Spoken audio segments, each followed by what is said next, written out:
Honest J. Nowak. Oh yeah.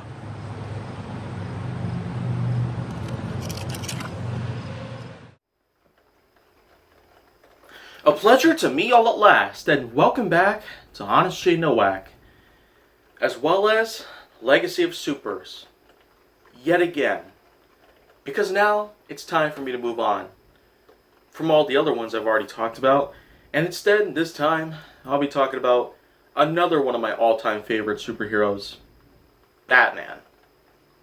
Yeah, this is Detective Comics, so it's a bit of a change in pace, a bit of a change in scenery, so you might expect a lot of new things for me to talk about from here on out. Batman, of course, is from Detective Comics. And yes, that's what DC stands for. It stands for Detective Comics. And when you think about it, DC Comics, Detective Comics,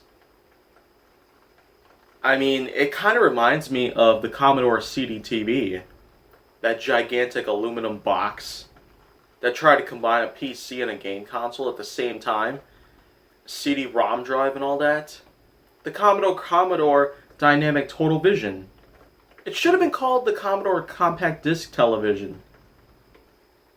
But anyways, Batman, of course, is one of those superheroes who does not have actual superpowers, instead relying upon the usual tactics of combat, similar to ninjutsu.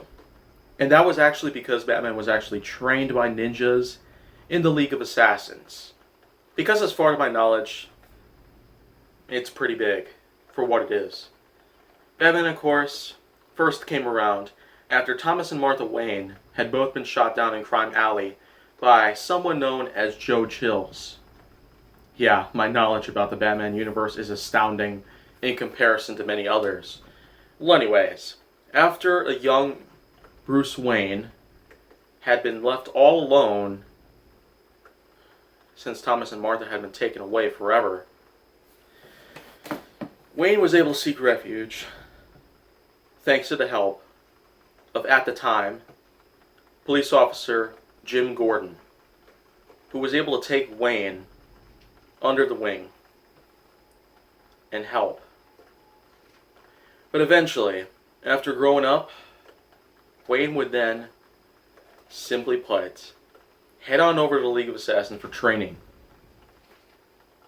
And then, of course, as the years went by, Wayne was able to develop a batsuit, which was in fact able to utilize body armor that's very similar, in fact, to many bulletproof vests, as well as the usage of combat tactics and the like.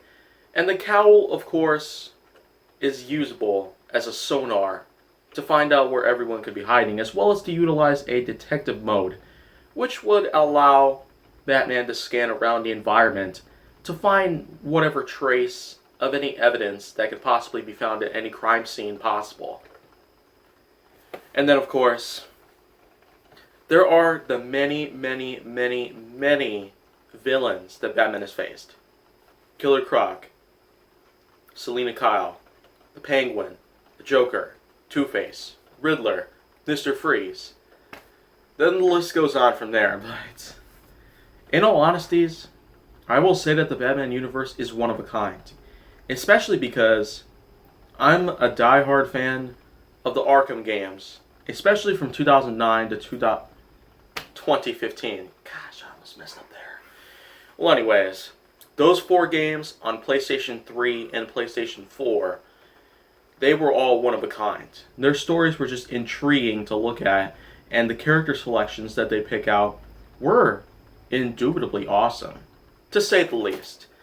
And I will say for sure that many people might not remember the Arkham game series so far because, well, at the end of Arkham Knight, 5 years ago, Batman officially died, right then and there, after a Nightfall protocol had been initiated.